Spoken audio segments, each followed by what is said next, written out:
The Poet and the Stonemason. Part 3. Limburgers. Robert Pearson was more than just a stonemason. He was an active citizen. He served as president of the Marin County Game Protective Association, and he also served on the San Rafael Board of Health. He was also a member of the local Elks Club. He was a gracious host, a charming entertainer, and even a bit of a clown. He was also a pretty fair shot.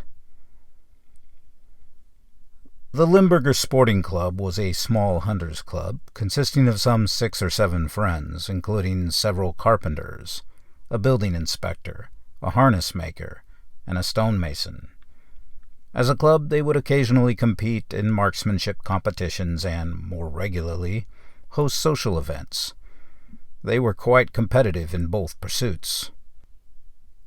In July 1905, the Limburgers were victors at a shooting competition organized by the commander of the U.S. Army's local Company D.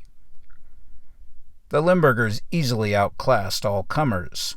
Butterworth of the Limburgers won the honors of the day and led easily. He won the military championship of California 2 years ago. Marin Journal, July 27, 1905. The Limburgers won again in 1910 and probably on other occasions.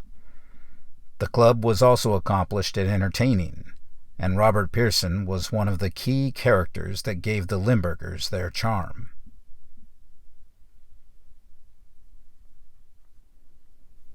One of the weekend events of the winter season was the at-home given by the Limburger Sporting Club at their club rooms at Black Point last Saturday night and Sunday. Jack Dawson rendered a Scotch song, Norman Finlayson did a Highland fling, and W.T. Butterworth gave a recitation entitled, I Am in an Awful Hurry. Bob Pearson, in point lace and carrying a bouquet of red carnations, sang that old favorite, When the Bass Begin to Fly. The affair was one of the social events of the season, and has greatly added to the club's reputation for being a high-class entertainer. On Sunday, a sumptuous repast was served which was greatly enjoyed by all present. A standing vote of thanks was extended to Chef Robert Pearson for the able manner in which he had prepared the banquet, and he received many compliments for the excellence of the various courses.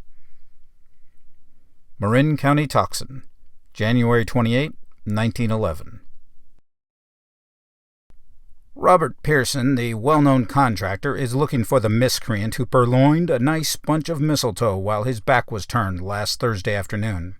He had laid the mistletoe down for a moment to converse with a friend, and upon reaching down for the bunch found that it had disappeared. He claims that some person in an upper window must have dropped a fishing line and hooked it up. Bob says that the next time he gathers those osculating greens, he will put them in a concrete suitcase.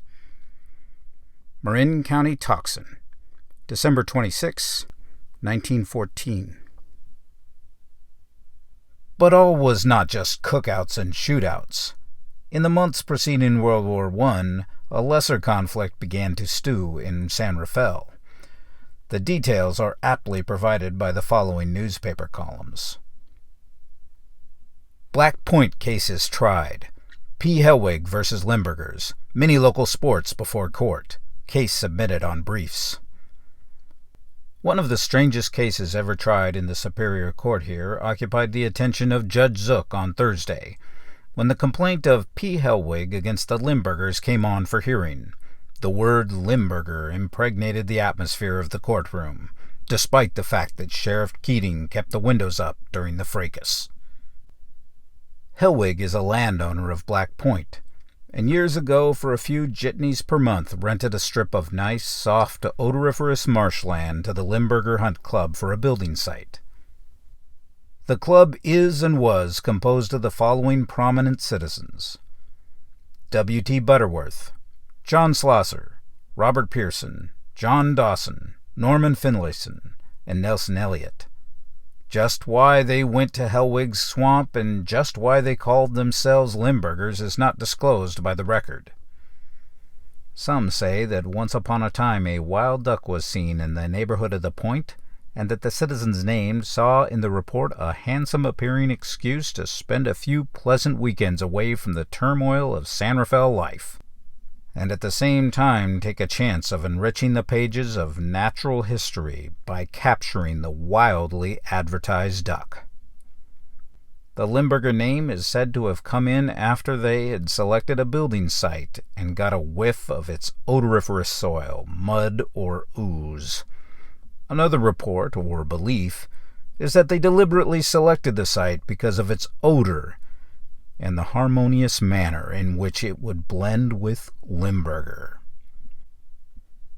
In due time, the bungalow, according to Hellwig, the shack, according to Butterworth et al., was erected by the clubmen. Last year there was trouble. Hellwig wanted more rent and the Limburgers refused, saying that they were paying enough, seeing that they owned the building. In the short space of a few hours, the Limburgers one quiet day pulled the habitation down and moved it off Hellwig's clam patch. Hellwig's lawyer, Myers of Petaluma, commenced suit for $850 for the ruination, annihilation, and obliteration of a beautiful bungalow.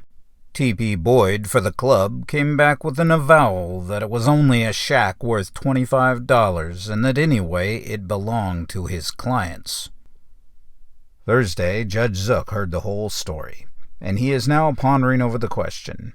Is a small house built on mud sills on marshland personal property? If it is, the Limburgers win, and if it is not, Hellwig triumphs. P.S. It will be observed that the only sure winners are the lawyers. Marin County Tocsin, January 30, 1915. By April, the court had arrived at a decision.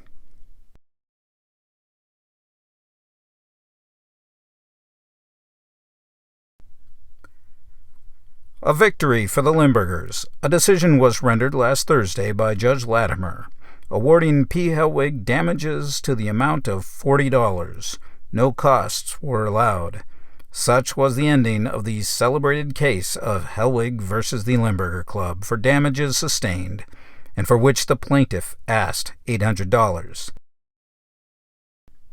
Many years back, the Limburger Club had leased a piece of land from Hellwig at Black Point, on which they erected a clubhouse and built a wharf to the water's edge. In March of 1914, their lease was about to expire, and they wished to renew the same, but Herr Hellwig decided that a marked increase of rent would be acceptable before he would sign up for another term. The increase he asked for did not appeal to the club members, and they offered to dispose of the clubhouse to him at a slight increase of the amount which he had been awarded in damages. Many overtures were made to this effect, but Hellwig did not want to buy, and notified the club that their presence was not desired, and that they could vacate at their earliest convenience. In the meantime, a committee from the club purchased a lot adjoining, and bright and early one Sunday morning a large delegation of willing workers arrived and moved all their possessions to the new site, where they are at present time domiciled. Herr Hellwig later filed suit against the club members for $800, and as has already been stated, was awarded $40. There is no doubt that he was awarded that amount for the damage to the wharf, and the Limburgers naturally feel elated over their victory. Marin County Tocsin, April 10, 1915.